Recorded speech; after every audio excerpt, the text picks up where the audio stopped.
Hey guys, welcome back. Let's play Chrono Trigger.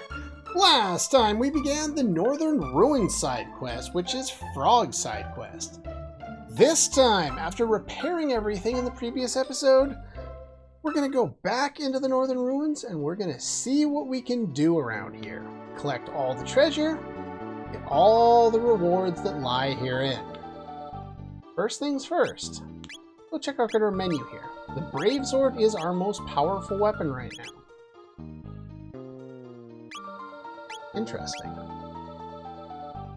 Go up here.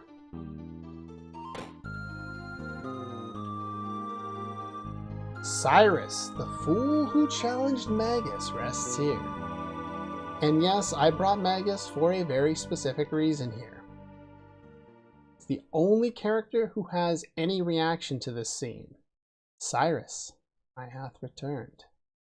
Shall honor my promise to thee.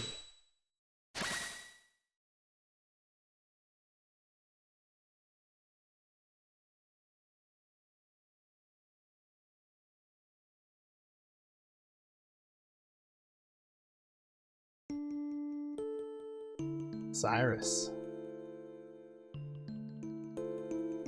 Lan, thank you for making the journey. Dear Cyrus, thou must think ill of me. On the contrary, you have come far, my friend. Magus defeated me. I thought of all those whom I had left behind. King, Queen, and of course you. Your skill and dedication is superior. I can rest now knowing that everyone is in good hands. Goodbye, my friend. Frog still seems unsure of himself, but he was finally able to say goodbye. Queen, look after Queen Lee. Farewell, Clan.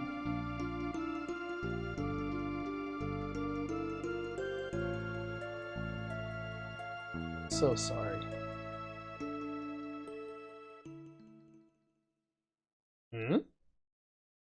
The Masamune.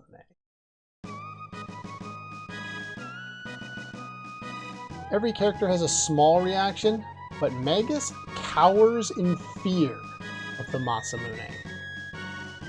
For obvious storyline reasons.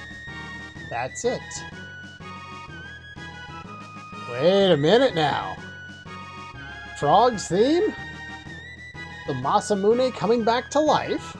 That was special. Quite. Guess it means that hero's power comes from within. Macho metaphysical man. Random. Like mind over matter, Mune. My mind? Now for a yummy full-on test. It's thrashing time. Oh, time for a boss 2.0. Or they just become a sword again. Either way.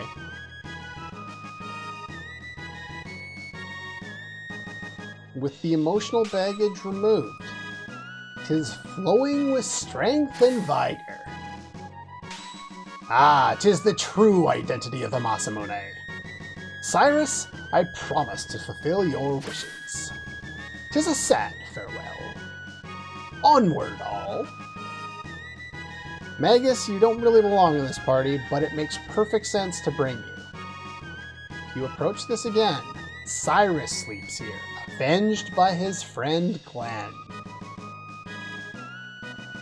Most importantly, Frog is now equipping the Masamune, which is indeed not only his storyline most powerful weapon, but in actuality it is his most powerful weapon in the game once it gets powered up in this sequence. We can now equip him the Hero Medal once again to give him a higher critical hit rate, and he is now a physical powerhouse once again. Even with the 12 or so power tabs I've fed to Magus, and Magus having his own ultimate weapon, Frog still is more powerful. In fact, he's our most powerful character. Physically, anyway.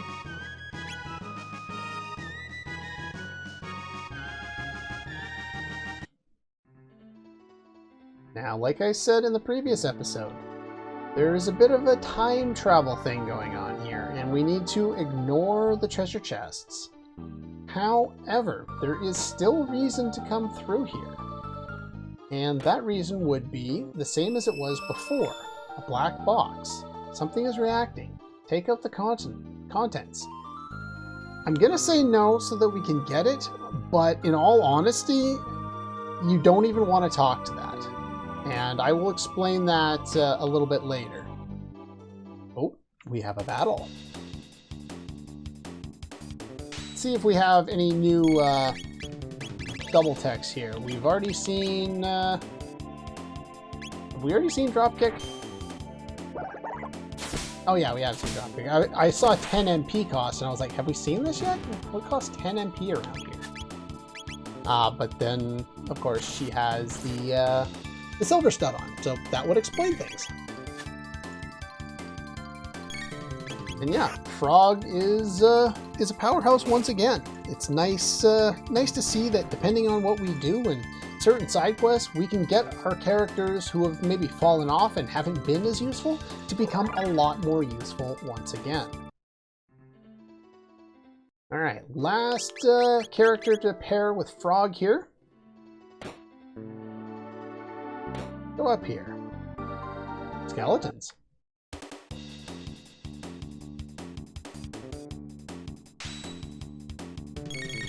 Alright. We've got Blade Toss we've seen, Bubble Snap we've seen, Cure Wave, I think we've even seen that one. I'll show this one off. But other than that, I'm just going to hang out in this battle for a little bit here. I like their, you know, it's like here I'm powering up and then I give you my power up and you power up as well. I think it's just kind of a cool idea for, you know, the power up there. Now, if we stay in this battle long enough, I can't remember if we need to keep, say we have, these guys are base, which is a very basic enemy, and you attack them and you miss, and they counter with Slash, which actually hurts. Now I can't remember, yes, fuses with Defunct. If you do that, it changes, and instead of Defunct or Base, we have the Departed. I actually didn't know that this enemy even existed, because normally as soon as I get into this battle, is he dead? He's dead. Okay. Normally as soon as I get into the battle, I just kill the enemies, because why wouldn't I? Here's an interesting note. You noticed before when I had this set up, it didn't select the third one. If you go and select it and it's only selecting 2 of your party members because the other one's not revived yet, you will not heal that third party member. You have to physically see the extra arrow on that character in order to make sure that they get hit by it. So you do have to kind of, you know, be aware that it is indeed an older game and, you know, it doesn't auto fix your, you know, over eagerness. So anyway, here's all 3 of the enemies in here. Let's go for the fire too. And Cure Wave again, because we're getting our asses beat here. And that's gonna hurt. And please don't kill him, please don't kill him, please. Damn it. Video game, you're fighting me here. Stop doing so much damage with the damn slash attack. Alright, let's try this again. Holy crap, these guys are actually doing a lot of damage. It's kind of ridiculous. Yeah, normally I don't stay in this battle very long. I come in here with Chrono or something like that, use Luminaire, and walk out. That's the thing with this game, is after you've played it enough times, you don't really pay attention. You just do the things that you're used to doing over and over and over again. And let's do the fire 2 once more. Get the full heal in here, since we really need it. There we go. Gonna have to heal MP after this fight. Switch Robo and Frog out of here, because Frog's done all that he really needs to do.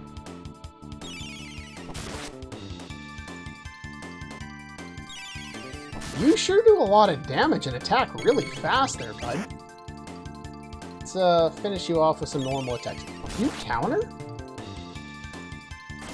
You counter like every action on the field or something? You seem to counter every action on the field. Interesting.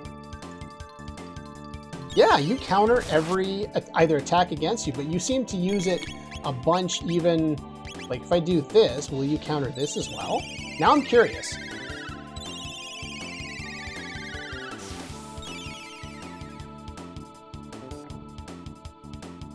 But you didn't counter that, so you counter every attack against you, whether it's magical or physical. And you have a lot of HP too. Jesus Christ, let's stop using normal attacks and use something powerful.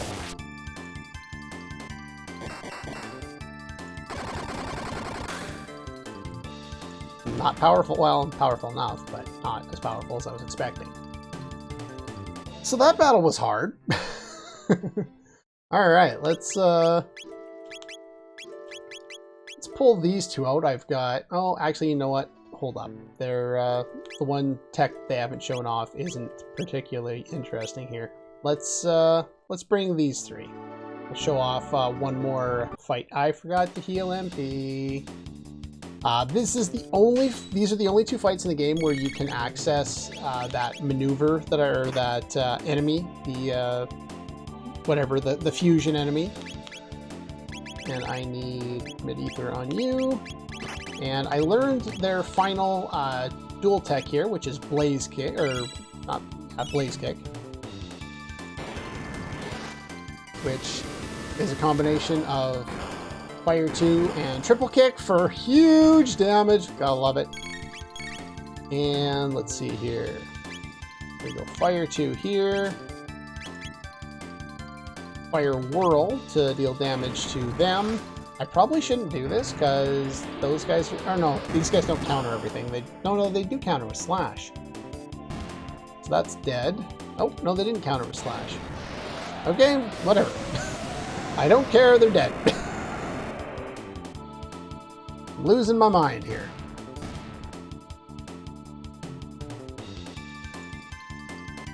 More tech points.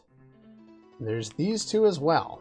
These ones you do want to talk to. And again, we don't want to take them out. Now, as a kid, I said as much before.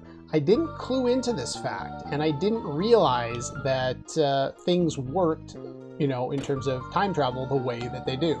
My understanding of temporal mechanics was not all that great. So,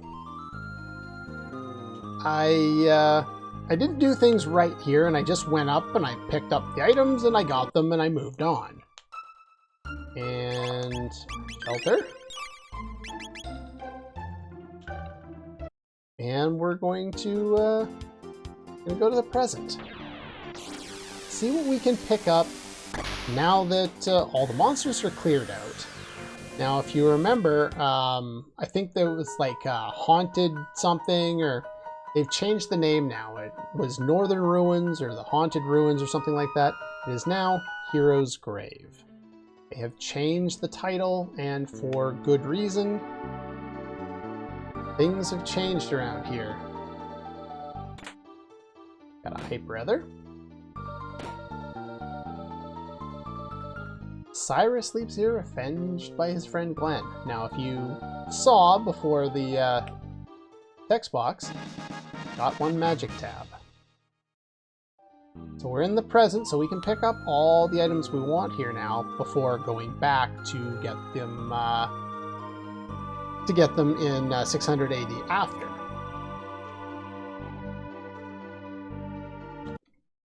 And there's another power tab down there. Over here, we get an elixir.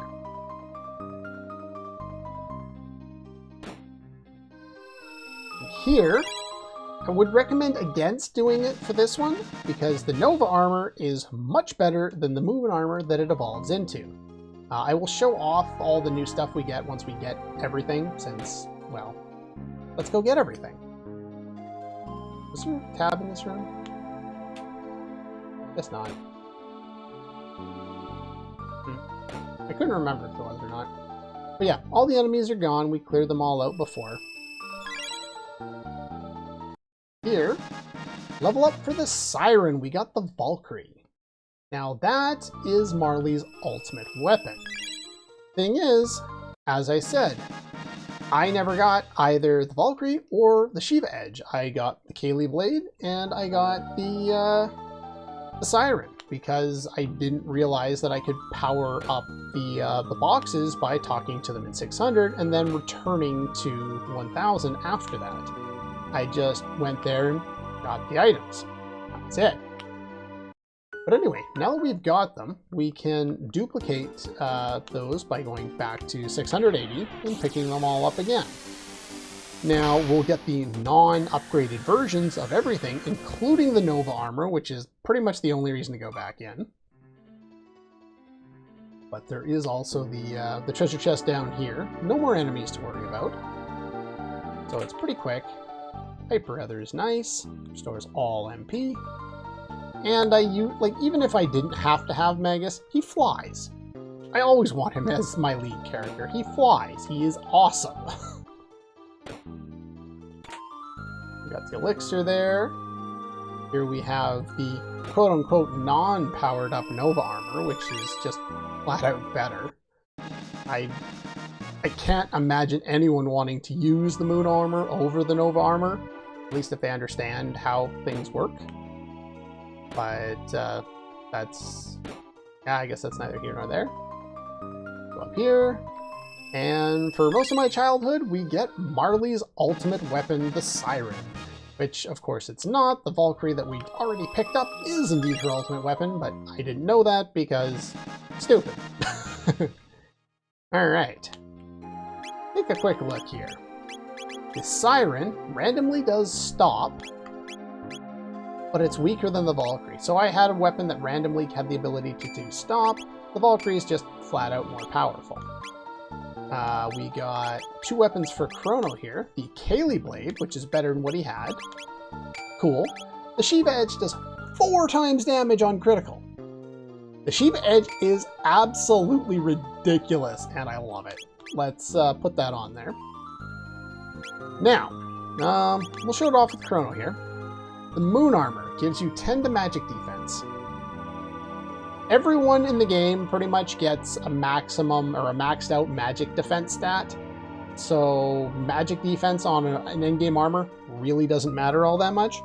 The Nova armor protects you against status, which is much better. Even though the defense is down by 3, it means we don't need the Vigil Hat anymore, and we can equip things that, you know, protect us against elements once again. So it's actually really nice. I'm going to give him the Dark Helm since he's light base. He takes more damage from Shadow. But yeah, having access to the Nova armor is really, really good. And we're back. You may not recognize where we are. We are back in the Genotaro Mountains. After powering up the Masamune, coming back here changes things.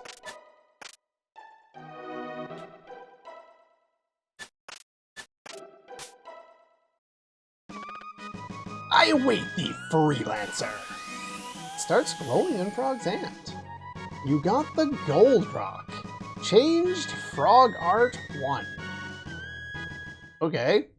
Sure. This is one of the most random ones to ever come across. I know for a fact that I did not get this one as a kid, and I may... I think that was a walkthrough. It might have even been an HC Bailey Let's Play that actually showed me that for the first time. There's no way I found that on my own.